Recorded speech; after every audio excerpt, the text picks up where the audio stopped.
오늘은 주제가 이탈리아입니다. 이탈리아가 코로나 지금 유럽에서 가장 감염자가 많고 사망자가 늘어나는 게 지금 이탈리아인데, 이탈리아가 사실 저 코로나 사태뿐만 아니라 이탈리아 경제가 지금 굉장히 성장률도 마이너스를 찍은 적이 있고요. 2019년에 물론 분기 성장입니다만, 그 다음에 부채 비율도 굉장히 높고, 거기다가 정치가 불안한 상태에서 코로나까지 숫자가, 뭐 이탈리아에서는, 유럽에서는 이탈리아에서 시작하지 않았습니까? 그래서 저것이 유럽 경제의 옛날에, 아마 옛날도 아니죠, 2011년에 유로 재정 위기 때 그리스와 스페인 이 큰 문제가 돼서, 뭐 ECB가, 유럽 중앙은행이 뭐 너희들 어떤 스페인하고 그리스의 어떤 재정 정책, 아니면 정부의 여러 가지 정책에 개입을 하면서 독일하고 뭐 그리스 총리는 뭐 충돌을 했었죠. 근데 지금은 그런 사태가 혹시 이탈리아가 생길 수도 있는 거 아니야, 이런 걱정을 하고, 전 세계발 어떤 금융위기의 시작이 중국 아니면 이탈리아에서 스타트할 수도 있어, 이런 지금 걱정을 하고 있습니다. 그래서 오늘 한번 이탈리아의 성장률, 그 다음에 부채 비율은 어느 정도 가지고 있고, 또 이탈리아 정치의 어떤 문제가 무엇인지 살펴보는 시간을 가져보겠습니다. 여러분 구독 버튼 눌러주시면 더 열심히 하겠습니다. 자, 지도를 한번 보여드리겠습니다. 지도를 한번 보면요, 이게 이제 유럽의 생생한, 이제 가장 최근에 유럽의 이제 확진자 수인데요. 이 확진자고 밑에는 사망자 수인데, 이탈리아 보십시오. 압도적이죠. 15,000명. 아무래도 굉장히 많은, 저희가 이탈리아가 관광 국가고 관광으로 먹고 사는 나라 아니겠습니까? 이제 그러다 보니까 굉장히 많은 감염자들이 여기 와서 그런 거 아닐까 생각되는데, 15,000명이나 됩니다. 근데 이제 프랑스는 보면은 뭐 상대적으로 프랑스나 영국, 스페인도 상당히 많네요. 하지만 뭐 이탈리아보다는 적습니다만, 여러분들 유럽 여행 가보신 분들 아시겠습니다만, 유럽은 기차만 타면 다 가요. 유로1 패스. 제가 무려 어휴 무려 25년 전이었네요.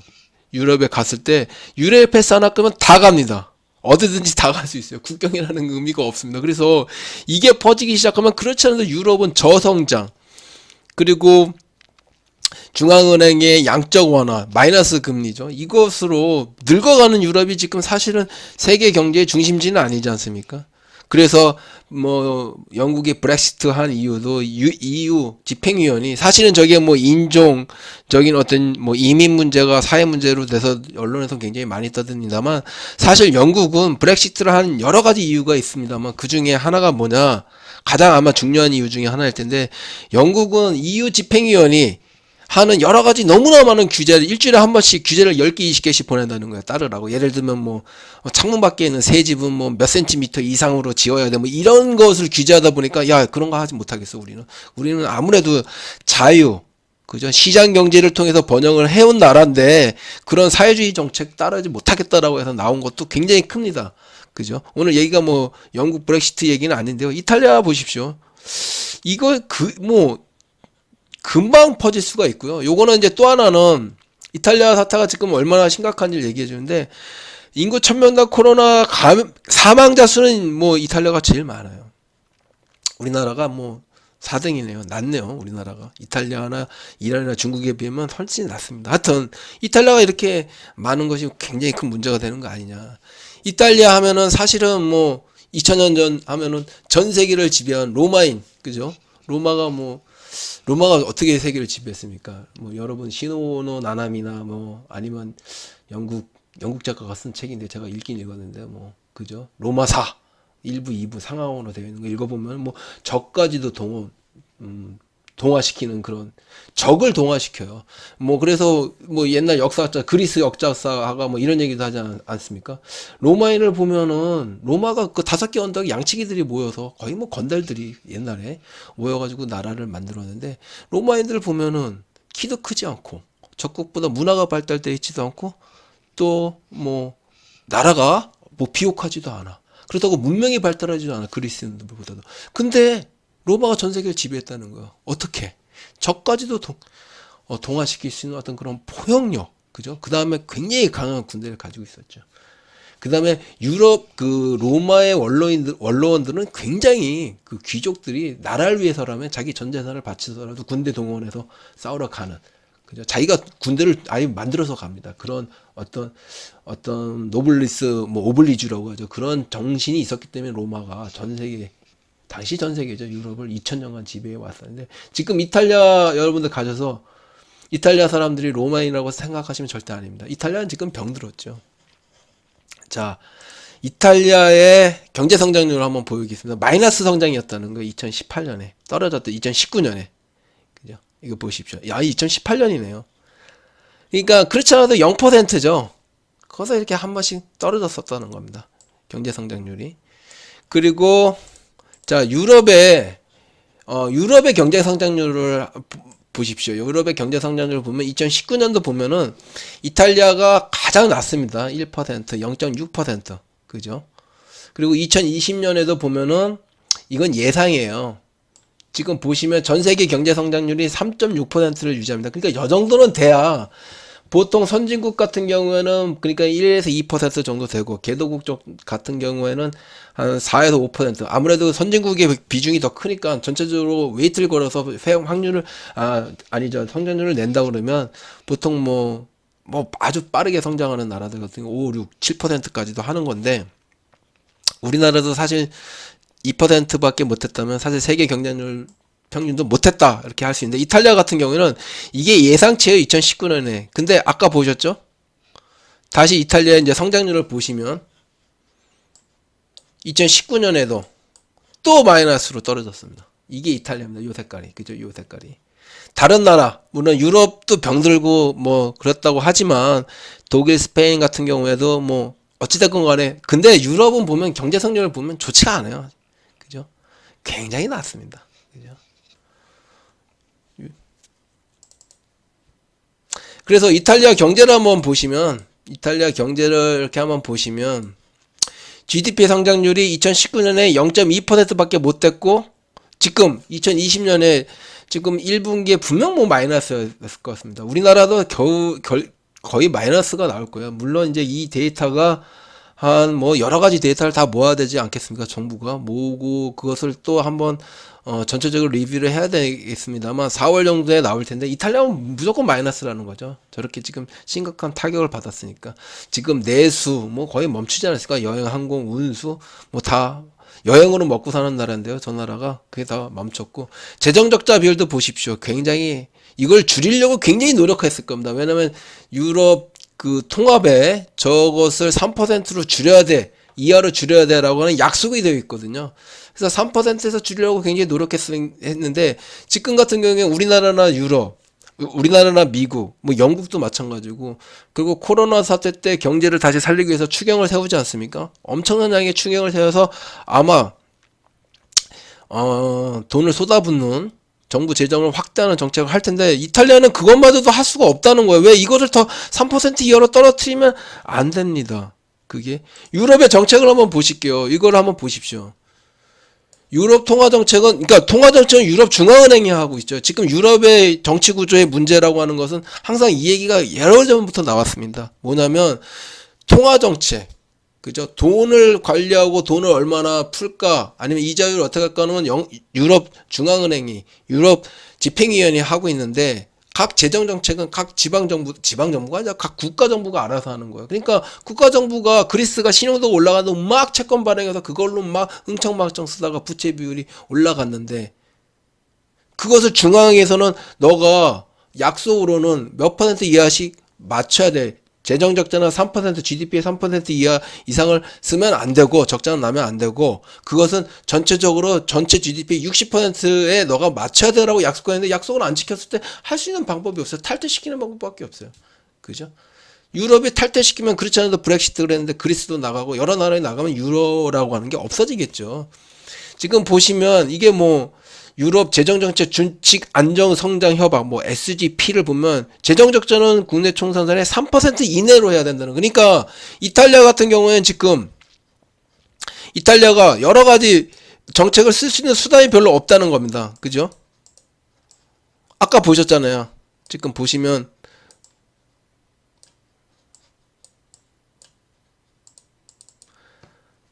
이거 보시면 이탈리아가 3% 요걸 지키려고 요 이상으로 떨어지지 않고 되게 노력한 거예요. 그러면 지금 추경을 세워서 재정을 집행해가지고 어떡하든 지금 이자 같은 경우는 0%니까 더 이상 낮출 수단도 없고요. 그러면 이 재정 적자를 재정이라도 풀어야 되는데 추경도 세울 수 있을 거가 없죠. 저 협약대로라면. 그렇죠? 그런 심각한 위기가 있다. 지금 그게 문제인 것 같아요. 지금 또 이제 재밌는 거 보면은 부채는 GDP의 60% 이하를 유지해야 된다라고 하는데 지금 유럽에서 EU에서 가장 힘 있는 나라가 두 나라죠. 그 중에서 사실 독일이 주도하는 것 같은데 저는 재정 정책이나 문화를. 근데 유럽 부채 비율 한번 보실까요? 한번 보십시오. 프랑스는 98%, 프랑스도 못 지키죠. 근데 독일도 61.9%다. 못 지키고 있어요. 독일도. 그죠? 참. 그러니까 유로라고 유럽이라는 게 브렉시트를 했습니다만 유럽이라고 EU가 계속해서 존재할 수 있을 거라고 하는 거에 대해서 굉장히 많은 의문을 제기하는 게 이런 여러 가지 문제들이 있다는 거죠. 그래서 이탈리아 정치 문제를 한번 살펴보겠습니다. 항상 정치가 문제입니다. 지금 경제가 IMF보다 어렵다는 겁니다. 이건 뭐 기사입니다. 저성장 고령화에 니트족이죠. 그러니까 고용이 안 되니까 30대 40대 집에서 논다는 겁니다. 보조금이나 받고 있고 엄마 아버지가 벌어둔 돈으로 먹고 사는 거죠. 집은 안 사니까 같이 살고. 그리고 북부는 이탈리아는 북부가 경제를 다 뭐 밀라노, 토리노, 베니스, 베네치아 이런 데가 아주 공업 벨트죠. 거긴 잘 사고 밑에 있는 나폴리나 로마나 나폴리 같은 경우에는 거기는 농업이거든요. 포도주 팔아서 아니면 관광 산업밖에 없습니다. 그게 저 양극화가 심하니까 지금 그렇지 않아도 그러면서 각 지방 정권들의 어떤 지방 정권들, 정부들이라고 해야 돼. 정권을 가면 안 정부들의 어떤 독립성이 굉장히 강한가 봐요. 그러니까 도로도 연결도 서로 안 한다는 겁니다. 인프라가 잘 갖춰져 있지가 않다는 거예요. 그러면서 고령화 국가. 그리고 정치도 굉장히 안 좋죠. 지금 한번 보시겠습니다. 그래서 이탈리아 정치 문제 기사입니다. 기사를 보면은, 예. 기사를 보시면 내수 부진에 빠져 있는데 포퓰리즘 정책 어디든 저게 문제인 것 같아요. 그러니까 나라가 힘들어지면은 국민들이 살기 힘들어져서 결국 포퓰리즘을 선거 공약으로 내는 정당을 지지하게 되는 것 같아요. 오히려 더 나쁜 길로 가는 거죠. 그러다 보니까 어떻게 되냐, 그죠? 더 사회보장을 더 수당을 더 높여달라. 연금도 더 젊었을 때라고 해야 되나? 그러니까 더 늙기 전에 뭐 보통 60대에 준다. 그럼 아니야 55살 때부터 주자. 법인세를 그러면서 못 맞추니까 법인세를 인상합니다. 그러니까 투자 축전해서 재원을 마련하자고 그래요. 미래 성장 동력을 없애자고 하는 거죠. 그러니까 어떻게 되겠습니까? 당연히 안 되는 거죠. 우리가 지금 프랑스 같은 경우에 마크롱의 개혁이라는 게 뭡니까? 법인세 낮춥니다. 부유세도 낮췄습니다. 예, 그다음 연금도 개혁합니다. 돈 더 내가 마크롱이 하는 얘기가 있어요. 지금 젊은이들을 희생시켜서 우리가 연금 탐사는 안 돼. 예. 결국 국가 부채 늘어나면 그거 누가 내야 됩니까? 젊은 사람들이 후세대가 내야 되는 거 아닙니까? 그러니까 돈을 더 내. 내가 연금으로 국가에서 더 많은 세금을 걷어내고 그거에 맞춰서 더 많이 가져가자라고 하는 개혁을 하는 거예요. 그렇기 때문에 굉장히 큰 반발을 지금 뭐 마크롱 지지율 떨어지지 않았습니까? 그래도 버티고 가는 겁니다. 그렇게 해서 개혁을 해야 되는데 이탈리아 같은 경우는 거꾸로 간다는 거야. 법인세도 높여. 투자를 축소해서 미래 성장 동력인 그래서 그걸로 국가들한테 복지수당으로 더 주자. 복지를 더 주자. 이런 겁니다. 이러니까 이탈리아가 경제 위기가 올 수밖에 저는 없다고 생각합니다. 분명히 올 수밖에 없다. 지금 저는 그렇게 생각하고 지금 우리가 살펴봐야 되는 게 전 세계 주식시장 폭락했죠. 지금 이제 3월 중순입니다만 3월이 끝나면서 무슨 뉴스가 지금 계속해서 사실 코로나보다는 우리가 경제적으로 보다 코로나가 앞으로 적인 스타트가 되는 것 같아요. 유럽이나 미국에서. 그러니까 최소한 두세 달은 갈 겁니다. 4월, 5월까지. 그러면서 뭐가 더 뉴스로 올 거냐면 실물 경제 위기가 어떻게 왔나. 어디가 공장을 셧다운했다. 어디가 상점을 폐쇄했다. 어디가 스포츠 경기를 하지 않았다. 그러면서 경제 성장률이 더 폭락했다. 그죠? 이런 뉴스들이 계속해서 나올 겁니다. 그러면서 기업 수익이 나오겠죠. 발표를 하겠죠. 1분기가 4월 달에. 그러면 쇼킹할 겁니다. 거의 다 적자일 테니까요. 흑자를 어떻게 내겠습니까? 지금 기업들이. 그죠? 뭐 애플 같은 경우에도 30%가 지금 1분기에 매출이 판매량이 급감할 거라고 예상하지 않겠습니까? 그러니까 아주 우량한 기업이 매출 순이익이 20% 30% 내는 기업이야 순이익을 내겠죠. 5% 1%든. 그렇지만 간신히 5%에서 이렇게 가는 기업들, 대부분의 기업이 그렇죠. 그런 기업들은 거의 다 적자를 내겠죠. 그러면 마켓은 더 한번 쇼킹하게 갈 수 있고, 유럽이 저렇게 비틀거리다가, 그죠? 그렇지 않아도 정책 조율이 잘 되지 않죠. 저는 EU 집행위원회 어떻게 구성되는지 잘 모르겠어요. 나라의 나라이기 때문에. 거기가 민주적인 나라일까요? 국가일까요? 아주 효율적으로 의사를 집행하고 신속하게 대응을 할 수 있을까요? 저 많은 나라들이, 말도 안 통하는 나라들이, 역사적으로 맨날 치고받고 싸우는 나라들이 모여가지고 서로 말을 하면서 하는데, 누구는 프랑스 말하고 누구는 이탈리아 말하고 독일 말 완전히 틀립니다. 예. 그걸 하면서 정책 조율을 한다? 각 나라마다 틀리고 인종도 틀리고 민족도 틀리고 배경도 틀린데. 그래서 EU가 더 이상 제가 보기엔 존재하는데, 지금 브렉시트가 결정적인 것 같고, 그 다음에 이탈리아 위기가 만약 와서 이탈리아 경제 위기가 재정 위기로, 지금 부채 비율도 상당히 높지 않습니까? 지금 이탈리아 부채 비율 보면은 다시 한번 보시면 이탈리아가 130%. 이거 사실 이게 더 올라간 거, 이게 2018년이고요. 더 올라간 걸로 알고 있습니다. 거의 그리스, 다음은 이탈리아, 포르투갈, 스페인은 상당히 나아졌네요. 이걸 굉장히 노력을 했습니다. 스페인 같은 경우에는 좀 일례로 말씀드리면, 스페인 경제가 굉장히, 우리가 보면 스페인이 뭐 투어하고 이런 거 아닙니다. 스페인이 뭐를 가지고 있냐면 엔지니어링 소프트나 건설 이런 쪽으로 굉장히 강한 나라예요. 어디로? 자기 말하고 통하는 남미, 예, 아르헨티나나 뭐 브라질 같은 경우 포르투갈 말을 씁니다만, 거기에 굉장히 많은, 서로 말이 통하잖아요. 그러니까 그래도 어디가 더 발달했습니까? 스페인이 더 발달했잖아요. 그죠? 소프트웨어든 건설이든 엔지니어링이든, 그죠? 그러니까 그쪽에다가 굉장히 많은 기업들이 진출이 있어요. 거기에서는 어떻게 보면 어떤 선진국이죠. 기술 선진국이요. 우리가 옛날에 일본에서 기술을 수입하듯이. 그렇기 때문에 스페인은 유로 재정 위기 때 2011년, 12년에 그것을 극복을 했습니다. 했네요. 프랑스보다도 낫네요. 다시 성장을 하는 겁니다. 이렇게 되면. 근데 이제 이탈리아 같은 경우는 이렇게 힘없이. 그래서 지금 이탈리아가 만약에 위기가 온다 그러면 아마 EU도 더 이상 존재할 수 있는 근거가 점점 약해집니다. 브렉시트지만. 그 다음에 지금 코로나19 경제 위기가 만약 온다. 그러면 아마 구제금융을 심창해야 될 나라가 오히려 이탈리아가 될 수 있다는 겁니다. 그죠? 지금 우리가 한번 살펴봐야 될 것 같고, 허리띠를 졸라 매야 될 그런 시점인 것 같습니다. 여러분 시청해주셔서 고맙고요. 앞으로 더 좋은 영상으로 찾아뵙겠습니다. 구독 버튼 꼭 눌러주시죠. 감사합니다.